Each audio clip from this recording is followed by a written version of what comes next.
자, 구약성경 650페이지 역대기상서 27장의 말씀을 볼 차례입니다.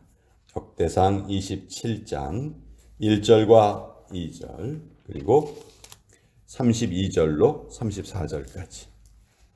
자, 먼저 역대상 27장 1절과 2절의 말씀 읽겠습니다. 구약성경 650페이지에 기록되어 있습니다.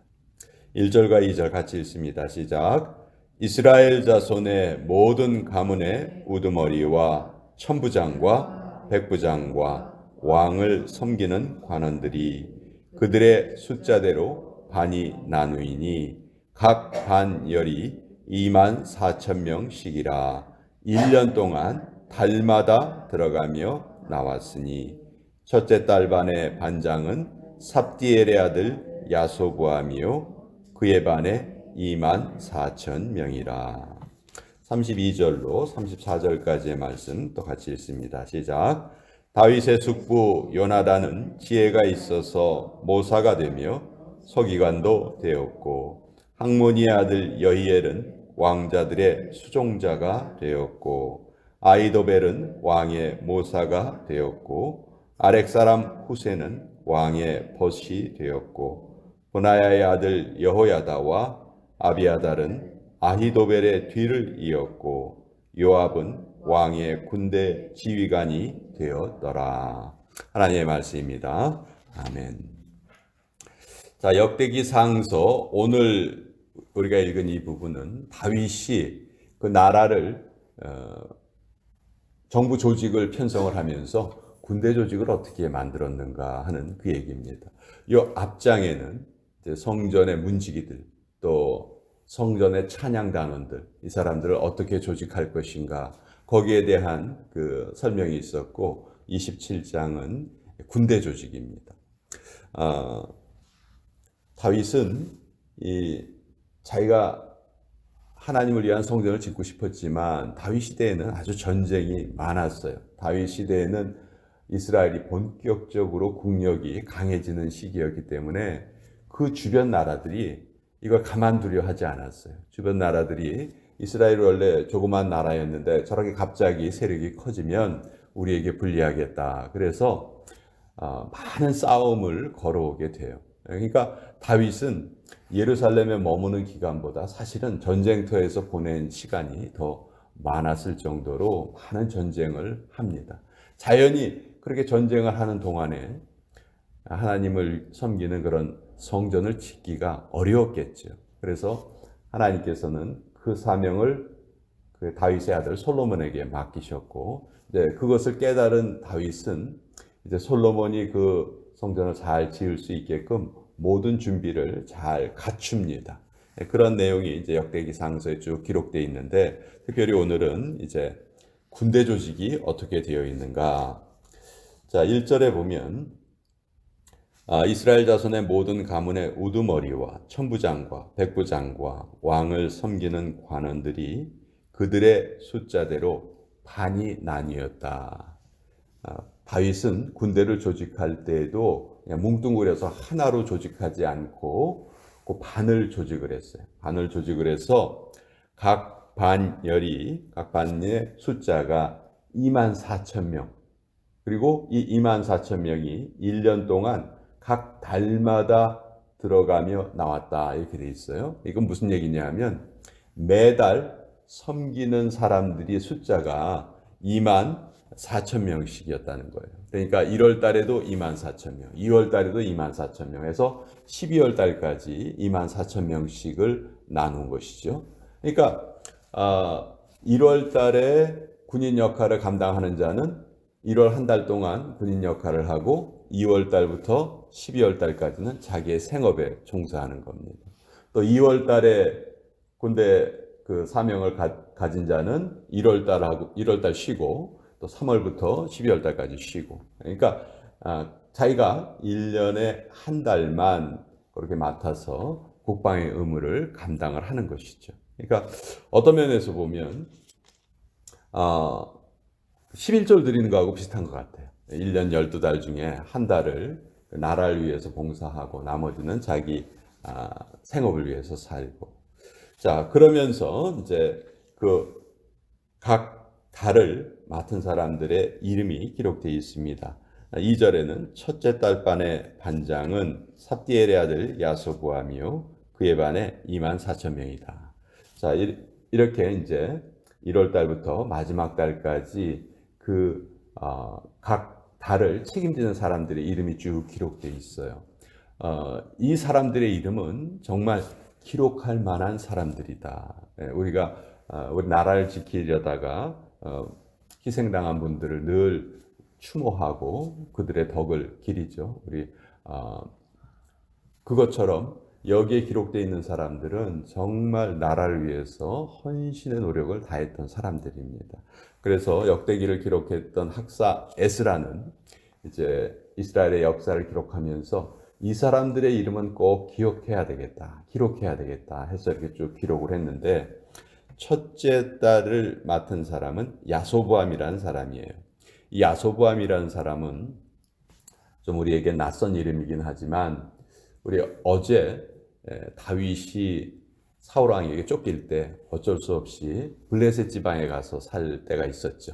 아기스라는 왕에게 가서 자기 몸을 의탁을 하는데 그때 다윗을 찾아왔던 사람이에요. 그러니까 다윗이 가장 암울했던 시기. 이스라엘에선 더 이상 살 수 없어가지고 다른 나라로 쉽게 말해서 망명을 가서 살고 있었던 시기에 다윗을 돕기 위해서 찾아왔던 사람이 야소보암이라는 사람인데 이 사람이 이제 첫째 딸의 그 반장 역할을 합니다.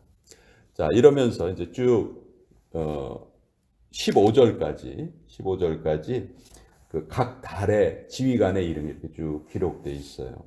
이 지휘관들을 보면 물론 유다 지파 사람도 있고 야소보암이라는 사람은 유다 지파 사람이에요. 그렇지만 다른 지파 사람들도 아주 이렇게 많이 등용을 합니다. 그러니까 다윗은 어떤 지파에 얽매이지 않았어요. 내가 유다 지파니까 유다 지파 사람들만 내가 발탁을 해야지 그렇게 생각하지 않고 아주 골고루 능력이 있는 사람을 다 등용을 했습니다. 다윗은 잘 알고 있었어요.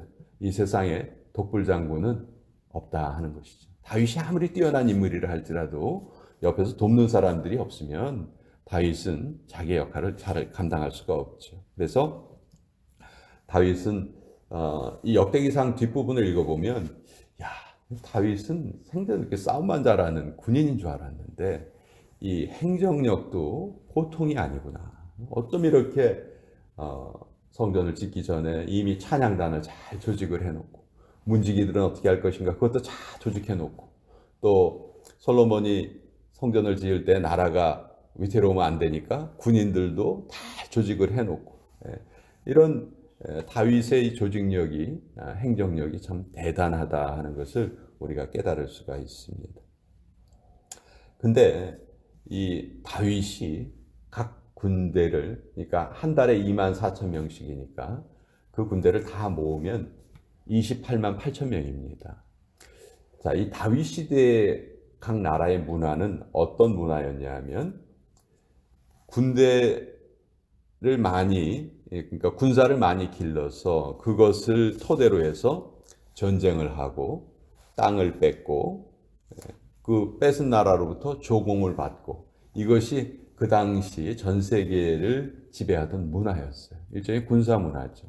옛날에는 그러니까 일단 군인을 많이 숫자를 늘려서 싸움을 할 수 있는 능력을 키우는 것이 가장 중요했습니다. 뭐 현재도 비슷하죠. 무기를 많이 만들고 뭐 또 좋은 무기를 만들고 그렇게 해서 나라의 힘을 키우려고 하죠. 자, 이런 상황에서 다윗은 오히려 정반대의 전략을 씁니다. 다른 나라 같으면 어떻게 했겠어요? 28만 8천 명의 군대가 있다면 그것을 다 유지하려고 했을 겁니다.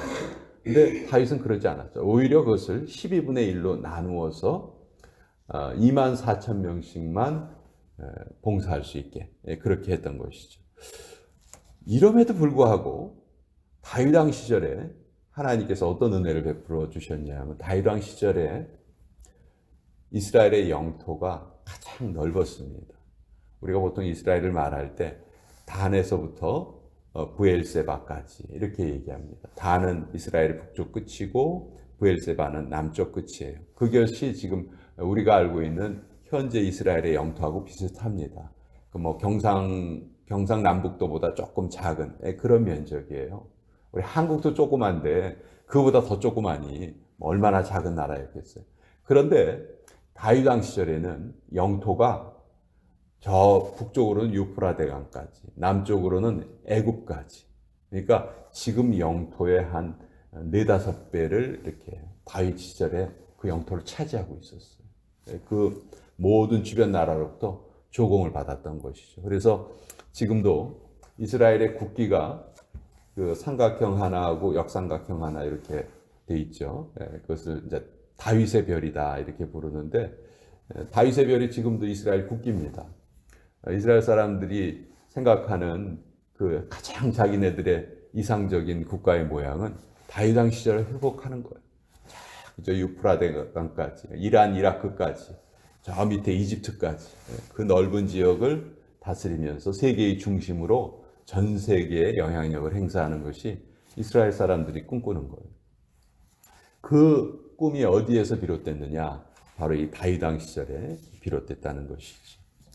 자, 군대 숫자를 그렇게 적게 유지했음에도 불구하고 영토는 가장 크게 차지할 수 있었다.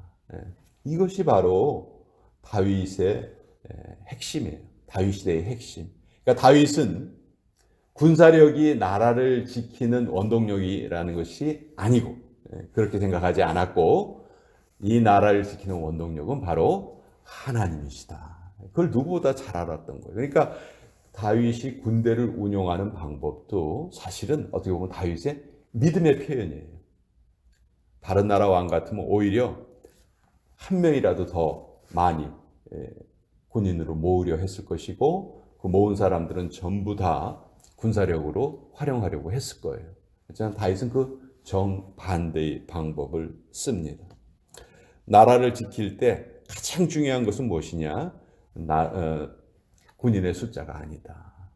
어떤 조직이 아니다. 바로 하나님이시다. 그러니까 이것이 다윗이 나라를 지키는, 나라를 다스리는 가장 근본적인 원칙이었다. 그렇기 때문에 하나님께서는 이 다윗의 시대를 기뻐하셨고, 다윗을 내 마음에 합한 사람이다 말씀하실 정도로 그렇게 칭찬을 하셨던 것이죠. 32절부터 34절까지 우리가 읽은 부분은 이제 다윗의 가장 측근들의 이름입니다. 다윗의 숙부 요나단은 지혜가 있어서 모사가 되었다. 쉽게 얘기해서 왕에게 어떤 정책적인 조언을 해주는 사람. 오늘날 말로 하면 뭐 정책 수석, 뭐 안보 수석, 뭐 정무 수석, 뭐 청와대에 가면 그런 수석이라는 이름이 붙은 사람들이 있잖아요. 바로 그런 사람들이 성경에 나오는 모사다. 그렇게 우리가 생각하면 될 것 같아요. 서기관도 되었고, 또 학모니 아들 여이엘은 왕자들의 수종자가 되었고, 다윗이 그 아들의 숫자만 19명이죠. 아들의 숫자만 19명인데 그 아들들을 이렇게 딱 도맡아서, 왜냐하면 그 왕자들 중에서 한 사람이 다음 왕이 돼야 되잖아. 그러니까 그 왕자들을 잘 가르치는 것이 무지무지 중요하죠. 그래서 여이엘이란 사람이 왕자들의 수종자가 되었고, 32절 아히도벨은 왕의 모사가 되었고 아렉 사람 후세는 왕의 벗이 되었다. 자, 이 아히도벨과 후세, 다윗 왕 그 시절에 다윗의 이제 그 말년이 되기 전에는 이 두 사람의 그 활동이 동일합니다. 다윗을 돕는 역할을 했어요. 그런데 이 아히도벨과 후세는 나중에 그 운명이 완전히 뒤바뀌게 됩니다. 이 아히도벨이 나중에 이 다윗의 왕자 중에서 한 놈이 배반을 하죠. 누구예요? 압살롬이 배반을 하잖아요. 압살롬. 그 압살롬 편에 섰던 사람이 바로 이 아히도벨이에요. 그래서 그때 압살롬이 그 다윗의 궁을 차지하고 압살롬이 이제 그 반란을 일으켰을 때 다윗이 얼마나 급했는지 맨발로 도망을 갑니다. 궁궐에서 맨발로 도망을 가고 압살롬이 그 다윗의 궁을 차지하고 그 다윗의 후궁들과 동침하는 백주 대낮에 동침하는 그런 잘못을 저지르죠. 그때 다윗이 너무너무 암담했어요. 그 아히도벨이 자기를 도와줬던 아히도벨이 정말 지혜로운 사람이거든요. 이 아히도벨이 압살롬 편에 섰다. 이건 보통 위태로운 순간이 아니거든요. 근데 이때 누가 다윗을 찾아오냐면 후세가 다윗을 찾아옵니다.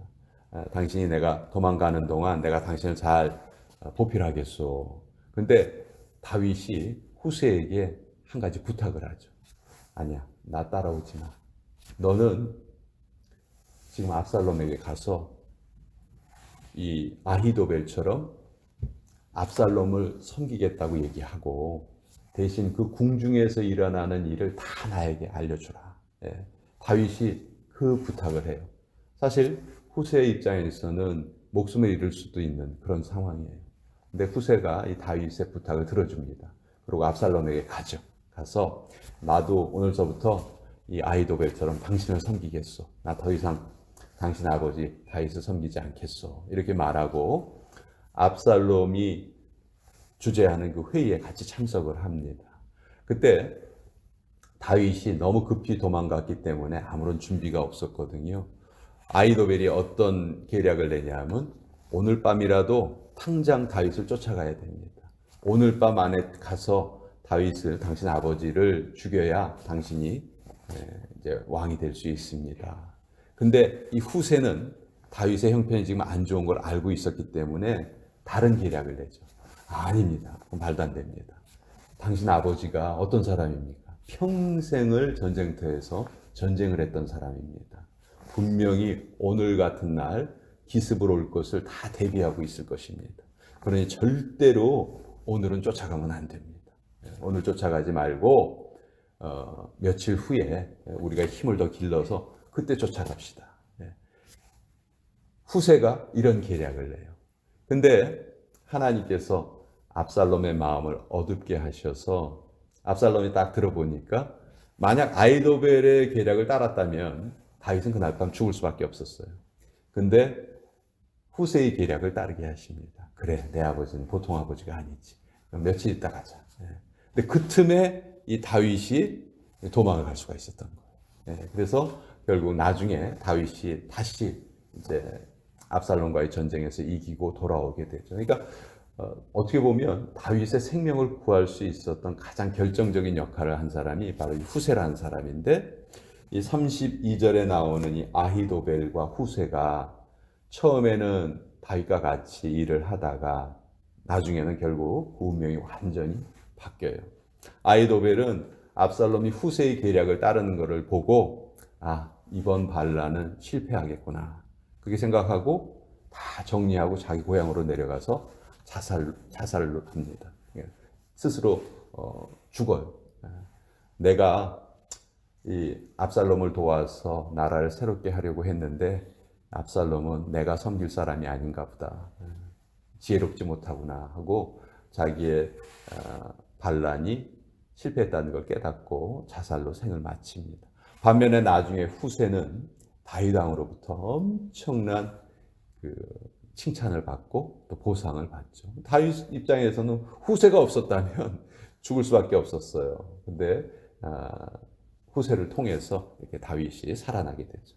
자, 이 32절을 보면 33절을 보면 우리가 뭘 알 수 있냐면 현재의 모습이 중요한 것이 아니라는 것이죠. 결국 우리 인생은 끝을 잘 맺어야 된다. 우리의 믿음이 끝까지 꾸준히 자라야 한다. 한 길로 가야 된다. 이랬다 저랬다 이랬다 저랬다 하나님 편에 섰다 아니었다. 이거는 다른 모습이라고 할 수 없는 것이죠. 그것이 이제 아히도벨과 후세의 모습을 통해서도 우리가 깨달을 수 있고 또 34절에 보면 분하의 아들 여호야다와 아비아달은 아히도벨의 뒤를 이었고 요압은 왕의 군대 지휘관이 되었더라. 요압이 다윗의 누나 스루야의 아들인데 실질적인 그 병권을 쥐고 있었습니다. 그래서 다윗도 이 요압은 함부로 대하지 못했어요. 어떤 면에서 요압은 다윗의 그 가장 그 군대 장관이니까 여러분 제일 믿을 수 있는 사람한테 군대를 맡기는 거 아니에요, 그렇죠? 보통 자기 가족이나 형제나 뭐 이런 사람들 많이 기용을 하죠. 요압이 이렇게 다윗을 위해서 많은 애를 쓰기도 했어요. 근데 이 요압도 나중에 또 그 다윗의 아들 중에 한 사람이 반역을 일으키죠. 그 아들이 누구예요? 갑자기 이름이 생각이 안 나는데 솔로몬이 왕이 됐을 때 왕이 되기 직전에 먼저 왕으로 자기 자신을 선언한 사람이 있었죠. 이름이 갑자기 생각이 안 나요. 누구죠? 아도니아. 네, 아도니아. 다윗의 아들 아도니아가 나중에 또 반역을 일으켜요. 그때 이 요압이 아도니아 편에 가담을 해요. 그래서 결국 솔로몬에 의해서 제거당하죠. 다윗이 그 솔로몬에게 나라를 넘길 때 몇 가지 부탁을 해요. 그 중에 하나가 너 요압을 가만두지 말아라. 그러니까 자기를 잘 도와줬던 인물이기도 했지만 또 다윗에게 가장 위협이 됐던 사람이 요압이라는 사람이에요.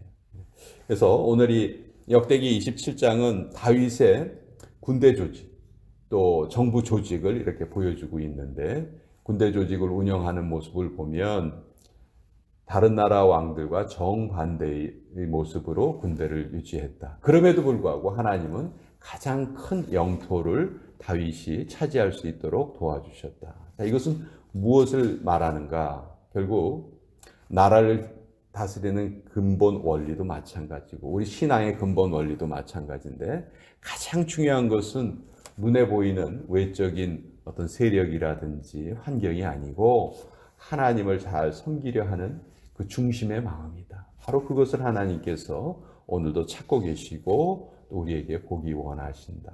하나님은 전심으로 자기를 찾는 자들에게 은혜를 베푸신다 하셨죠. 너희가 나를 간절히 찾을 때 나를 만날 것이다 말씀해 주셨습니다. 그래서 오늘도 우리는 우리의 전심을 다해서 세상 사람들이 추구하는 것과 정반대로 하나님을 잘 믿고 따르는 일을 추구하면서 살아갈 때 우리의 남은 생은 하나님께서 완벽하게 책임져 주신다 하는 것을 오늘 말씀을 통해서도 우리 또 같이 나눌 수 있었습니다.